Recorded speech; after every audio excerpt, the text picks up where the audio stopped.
क्या आप जानते हैं भारत के कई किले ऐसे हैं जहां आज भी खजाने की तलाश हो रही है। और सबसे हैरानी की बात, वो खजाना कोई अफवाह नहीं बल्कि इतिहास में दर्ज हकीकत है। लेकिन वो खजाना आज भी जमीन के नीचे दफन है और माना जाता है उसकी रक्षा कर रही है कुछ ऐसी शक्तियां जिन्हें छेड़ने की कोई जुर्रत नहीं करता। हम बात कर रहे हैं गोलकोंडा किले की। तेलंगाना की धरती पर खड़ा ये किला सिर्फ पत्थरों का ढांचा नहीं बल्कि रहस्यों से भरा हुआ एक जिंदा इतिहास है। गोलकोंडा को भारत के सबसे समृद्ध किलों में गिना जाता है। यहाँ एक समय में कोहिनूर, हीरानूर और डारियानूर जैसे रत्न मिले थे।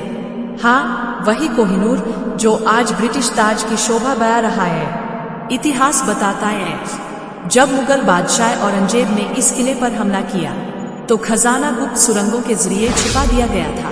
और वही सुरंगें आज भी इस किले की सबसे बड़ी पहेली है।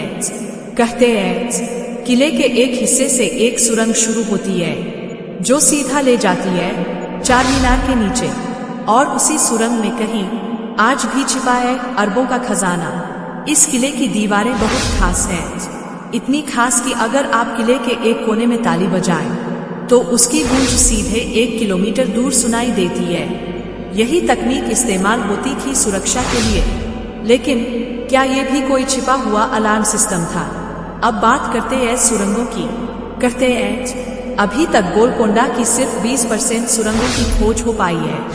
बाकी 80% सुरंगें आज भी बंद, गुप्त और रहस्यमयी है। पुराने दस्तावेजों में जिक्र है कुछ सैनिक जब इन सुरंगों में घुसे थे तो वापस कभी लौटे ही नहीं। 1850 में अंग्रेजों ने इन सुरंगों की खुदाई शुरू की थी, लेकिन खुदाई के दौरान अजीब सी आवाजें आने लगी, जैसे कोई फुसफुसा रहा हो या दीवारें सांस ले रही हो। डरे अंग्रेजों ने खुदाई वहीं रोक दी और इन सुरंगों को हमेशा के लिए बंद कर दिया गया। क्या ये खजाने की आत्माएं थी या कोई प्राचीन जादुई सुरक्षा? कई इतिहासकारों ने माना है कि गोलकोंडा में 1000 करोड़ से ज्यादा का खजाना दफन है। इतिहास में दर्ज है कुतुब शाही राजाओं के समय में यहाँ के खजाने में हीरे, पन्ना, मोती और काले हीरे तक मौजूद थे। कुछ तो एक यूरोपीय यात्री ने अपनी डायरी में लिखा था, गोलकोंडा का बाजार हीरों का बाजार था। वहाँ के राजा अपने दरबार में हीरे तोड़ते थे, गिनते नहीं। अब सोचिए, जिस जगह के बाजार में हीरे बिकते हो उसके तहखानों में क्या छिपा होगा? क्या वो खजाना अब भी वही है या उसे चुपचाप किसी और देश में पहुंचा दिया गया? लेकिन अगर वो खजाना आज भी है तो क्यों सरकारें उसे खोजती नहीं? या क्या सरकारें कुछ छिपा रही है? स्थानीय लोगों की माने तो कुछ सुरंगों के बाहर आज भी मंत्रों से लिखे पत्थर लगे हैं। कहते हैं अगर कोई बिना अनुमति या बिना शुद्ध मन से अंदर गया तो वो बाहर नहीं निकल पाया। कुछ पुराने पुजारियों ने भी बयान दिया था कि इन सुरंगों में नाग रक्षा यंत्र लगे हैं जो अपने आप जागृत हो जाते हैं। यानी यह सिर्फ किला नहीं बल्कि एक जिंदा रक्षक प्रणाली है। क्या प्राचीन भारत में ऐसी तकनीकें थी जो आज भी विज्ञान समझ नहीं पाया?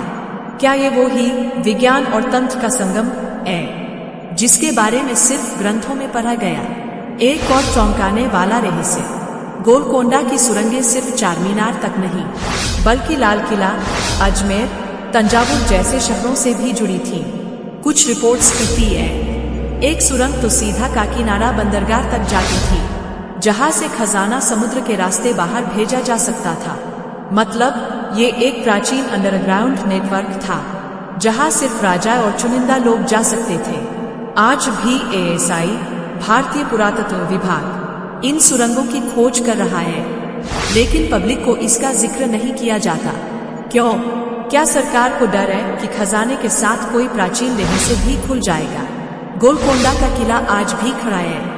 हर दीवार जैसे कुछ कह रही है, हर सुरंग जैसे किसी कहानी को छुपा रही है। तो अगली बार जब आप गोलकोंडा जाएं, तो उस दीवार पर कान लगाइए। अगर आपको भी कोई आवाज सुनाई दे तो समझिए इतिहास आज भी जिंदा है। अब बताइए, क्या आपको लगता है गोलकोंडा का खजाना अब भी वहीं छिपा है? कमेंट में जरूर लिखिए। भारत का खजाना एक दिन वापस आएगा। और ऐसे ही ऐतिहासिक रहस्यों के लिए वीडियो को लाइक करें, चैनल को सब्सक्राइब करें और शेयर करें अपने हिस्ट्री लवर्स दोस्तों के साथ।